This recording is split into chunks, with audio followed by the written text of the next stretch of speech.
My name is Sarah, and this is my story. I'm married to Tom, a kind-hearted man with a smile that could light up the darkest room. We've been married for 4 years, but it feels like we've been together for a lifetime. We met at a local coffee shop, bumped into each other by accident, and the rest, as they say, is history. But there's one part of my life that feels more like a recurring bad dream. Martha, Tom's mom. Martha is, well, she's a character. Since we got married, she's had this habit of dropping by unannounced. It was annoying at first, but now it's just part of our daily routine. She's got something to say about everything and anything I do, and it's never praise. It was just another Tuesday evening. I was in the kitchen, the aroma of roasted chicken filling the air, setting the table for 3. Tom was on his way home, and Martha, of course, decided to pop in. "Chicken, Sarah? Again?"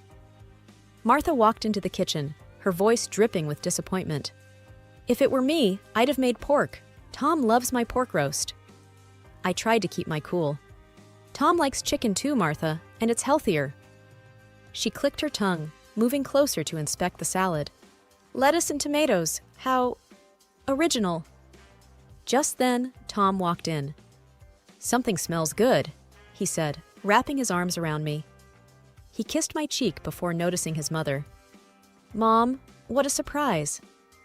"Not a good one, apparently," Martha muttered, eyeing the chicken like it had personally offended her. Tom caught my eye, a silent plea there. "Be nice to her," it said. "She's had a tough year." I sighed, the fight draining out of me. "Dinner's ready. Let's eat." We sat down, and the usual happened. Tom talked about his day, I chimed in with stories of my own, and Martha found a way to criticize every single thing. When Tom complimented the chicken, saying it was just as good as any pork roast, I saw Martha's lips thin, but for once, she kept quiet. That night, as Tom and I cleaned up and Martha watched her favorite game show in the living room, I wondered how many more dinners like this I could take. It wasn't the chicken or the pork that was the problem. It was the constant feeling of not being good enough for the woman who mattered most to Tom. But as I looked at Tom, who was whistling while drying the dishes, I knew I'd endure it, for him. Because that's what you do for love, right?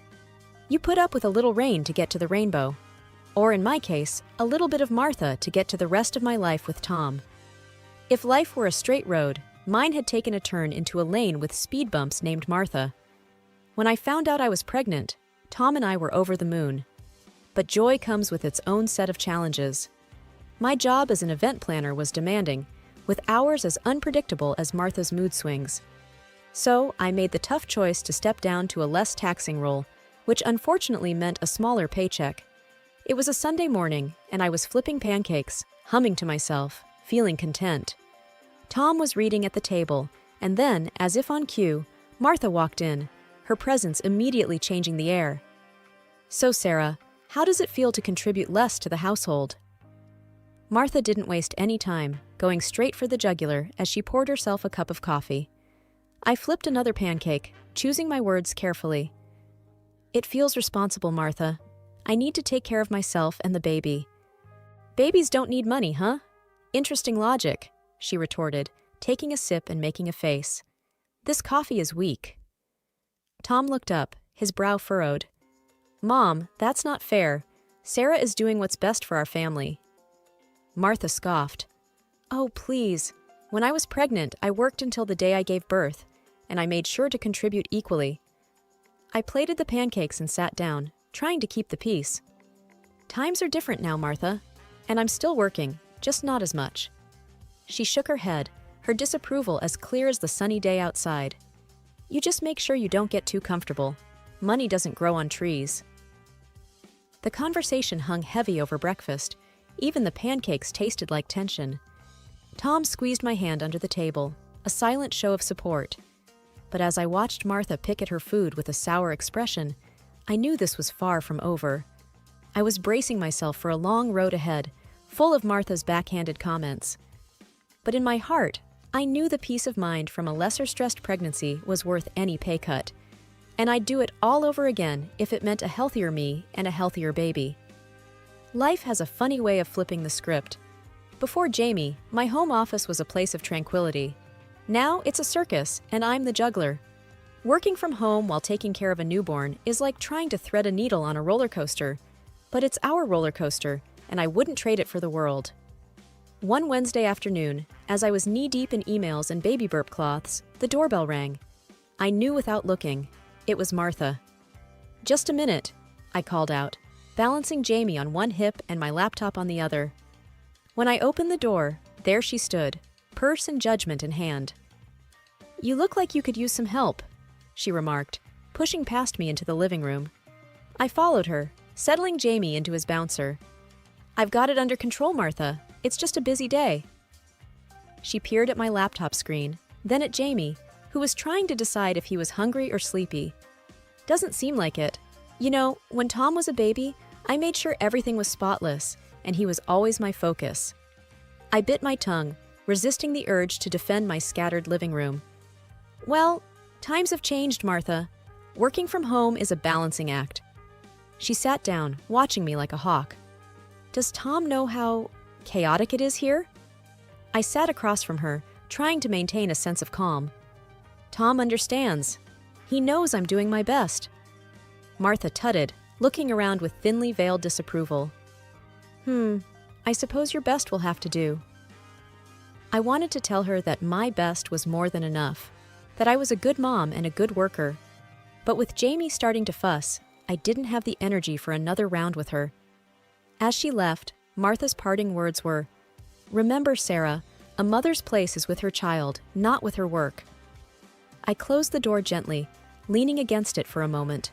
Her words stung, but as I picked up Jamie and he smiled, all gums and drool, I knew I was doing all right. Work can wait.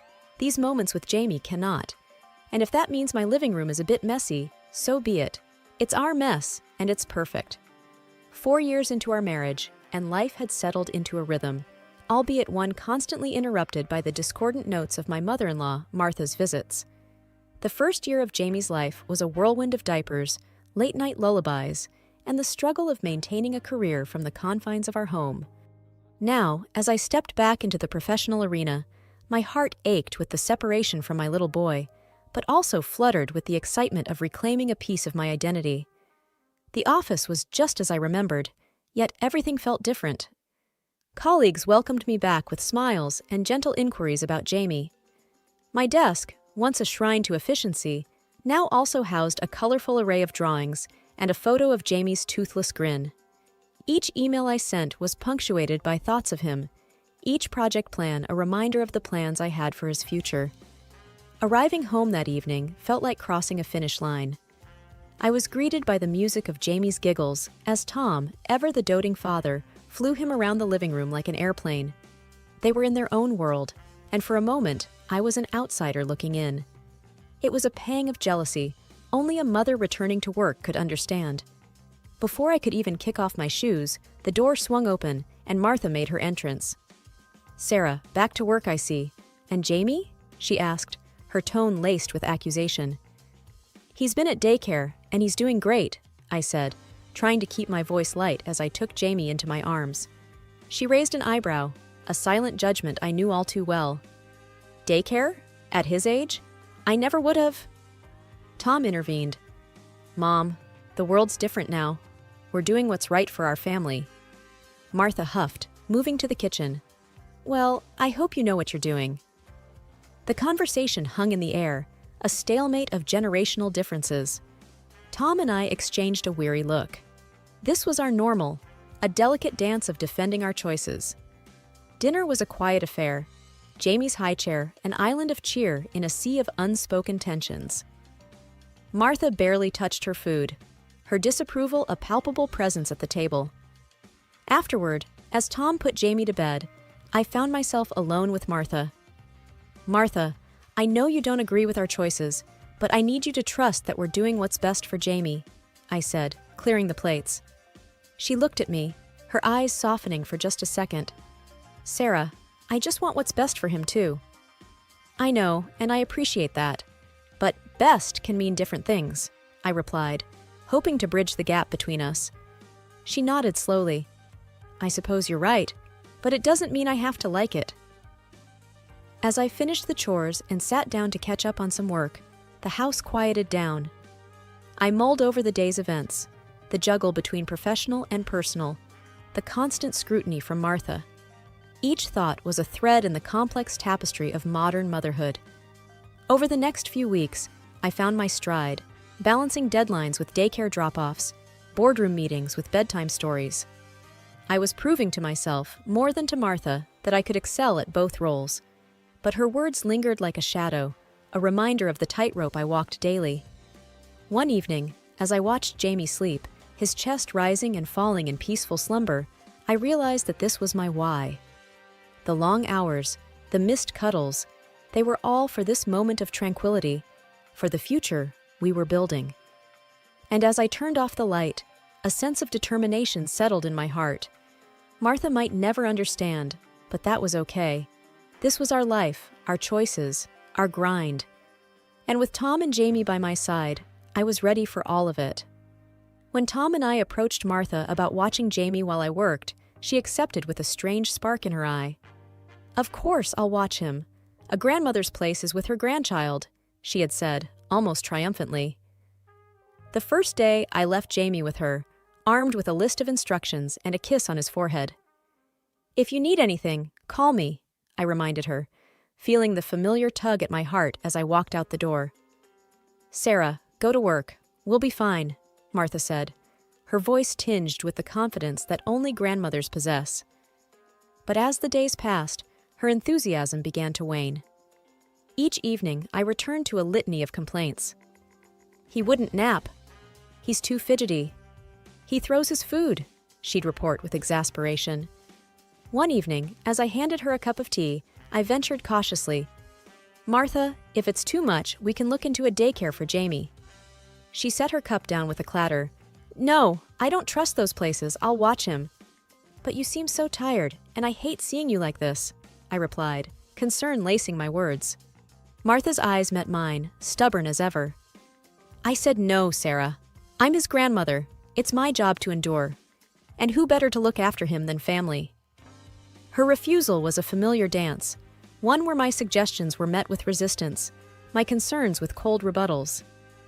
"Okay, Martha, if that's what you want," I acquiesced, knowing that arguing was futile. Each morning, I left Jamie in her care, my heart squeezed tight with worry. Each evening, I returned to find Martha a little more worn, a little less patient, but always insistent that she would continue caring for him. Her resilience was as admirable as it was frustrating. I watched her pour her love into Jamie, even as it drained her, and I was left in a constant state of gratitude and guilt. Tom and I would talk after Jamie's bedtime, turning over options in quiet conversation, but we always circled back to Martha's steadfast refusal to let anyone else take over. Just when I thought we had settled into our new normal with Martha looking after Jamie, the unthinkable happened. I was in the middle of a work presentation when my cell phone buzzed incessantly in my pocket. Excusing myself, I stepped out to see Martha's number on the screen. "Martha, I'm at work. Is everything okay?" I answered, my voice tight with concern. "Sarah, I can't do this today. You need to come and get Jamie. Now." Martha's voice was terse, frazzled. I felt a surge of anxiety. "What's wrong? Is Jamie all right?" "He's fine, but I'm not. I need you to come. I can't handle this," she insisted. Panic knotted my stomach. "I can't just leave work at a moment's notice, Martha. Can it wait until my lunch break?" There was a pause, and then, "You'll regret not coming," she said ominously, and hung up. My heart raced. I called back, no answer. I called the daycare to see if they could take Jamie last minute. They could, but I needed to drop him off. I rushed back to my presentation, my mind far from work. An hour later, as soon as I could, I hurried to my car, calling Martha again. Still no answer. Then, a call from an unknown number stopped me dead in my tracks. "Mrs. Thomas? This is Officer Daniels. We have Jamie here at the police station. A woman brought him in, said she couldn't care for him anymore." My breath caught in my throat. "I'll be right there." I sped to the station, thoughts whirling in chaos. Tom met me there, his face pale with worry. Mr. and Mrs. Thomas? The officer greeted us. Your son is safe. The woman, she said she was the grandmother, left him here. She claimed she was feeling unwell. Relief flooded me at the sight of Jamie in the officer's arms, unharmed. Thank you, I managed to say, taking Jamie into my embrace. Tom and I exchanged a look, the same question in our eyes. What do we do about Martha? We found her at home, sitting on the sofa, flipping through a magazine. Mom, what happened? Why did you leave Jamie at the police station? Tom's voice was a mix of anger and disbelief. Martha looked up, unfazed. I told Sarah I couldn't do it. I wasn't feeling well, and I needed rest. But you left our son with the police, I exclaimed, still holding Jamie tightly. She shrugged. I knew they'd find you. I just needed some peace and quiet. Tom ran his hands through his hair, frustration etched on his face. You can't just abandon a child, Mom, especially not your grandson. Martha sighed, a theatrical display of exhaustion. Well, I told you I needed you to come, Sarah. You should have come. The implication that this was my fault stung, and I realized then that Martha's manipulations knew no bounds. This wasn't just about her being tired or ill. It was about control. As we put Jamie to bed that night, his small frame snuggled between us. The severity of Martha's actions sank in. This was a breach of trust that couldn't be mended with apologies or excuses. We had to protect our little family, and unfortunately, that meant setting boundaries with Martha. She had taken her opposition to me too far, and we couldn't risk Jamie's safety on her whims. The morning after the police station incident, our house was steeped in a heavy silence. Tom and I sat at the kitchen table, cups of coffee untouched, while Jamie played with his toys on the floor, blissfully unaware of the storm brewing around him. We need to talk to her, Tom. What she did. I started, the anger from the night before simmering in my voice. Tom nodded, his face grim. I know. I'll call her. He dialed Martha's number, and I could hear the faint sound of a ringtone from the living room where she slept. There was a click, and then her voice. Tom, what is it? Mom, why didn't you tell us you were feeling unwell before taking Jamie to the police? Tom's voice was steady, but I could hear the underlying strain. There was a pause on the other end. I just needed to rest. I thought they would call you immediately. Martha's voice was a mix of defensiveness and weariness. But that's not the way to handle it, Mom. You scared us to death. Tom pressed on. I didn't mean to. Martha's voice cracked, and I wasn't sure if it was genuine remorse or another act. Tom sighed. We're going to see what the officers at the station say. They mentioned there was a recording. Martha was silent again, and then, fine, do what you need to do. The call ended, and Tom and I got ready to go to the station. We needed answers. At the station, Officer Daniels greeted us. We have the footage from when she brought Jamie in. You should see this. We braced ourselves as the officer played the video. There was Martha, looking calm and collected as she handed Jamie over to the officer. Her voice was clear, devoid of distress. I can't do this anymore. He's the grandson. My heart sank. There was no sign of the sick, distressed grandmother she had claimed to be. We need a copy of this, Tom said, his voice hard. Back home, Martha was pacing the living room. When we walked in, she turned to us, a question in her eyes. We saw the footage, Martha, I said, my voice cold. You weren't sick. You weren't in distress. You lied. Martha's face fell, and then, unexpectedly, she sat down, her shoulders slumping. I couldn't handle it. I thought I could, but... Tom interrupted her. You put Jamie at risk. You lied to us, to the police. How could you? Tears streamed down Martha's face, but the theatrics didn't move us this time. I'm sorry, she whispered. But it was too late. The trust was broken. That evening, after Martha had packed her things and left, Tom, Jamie, and I sat in the living room, a tight little circle. We didn't say much, but we didn't need to. We had each other, and we would move forward, together. The truth had been painful, but it had also set us free. It had only been a few days since Martha had left when she unexpectedly reappeared at our doorstep. As if the incident had never occurred, she stood there with a smile, offering to watch Jamie. "Martha, what are you doing here?" I asked, my voice steady despite the turmoil inside. "I've come to help with Jamie, like before. You obviously need the help," she said, brushing past me into the house. I was dumbfounded. "Martha, after what happened, you think we can just go back to how things were?" She turned to me with a defiant look. "Well, it wouldn't have happened if you had come when I called," she retorted, her words sharp like daggers.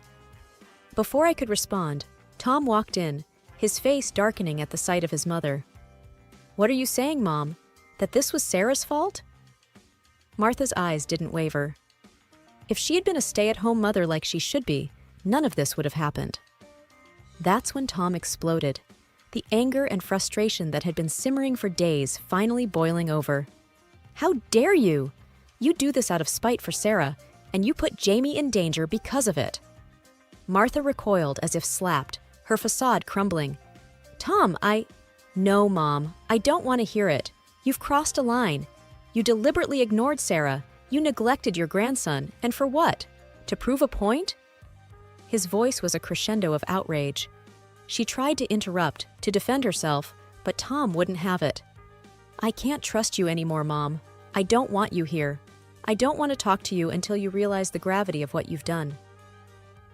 Martha looked between us, the realization dawning that she had indeed gone too far. Without another word, she turned and left, the finality of the moment hanging heavy in the air.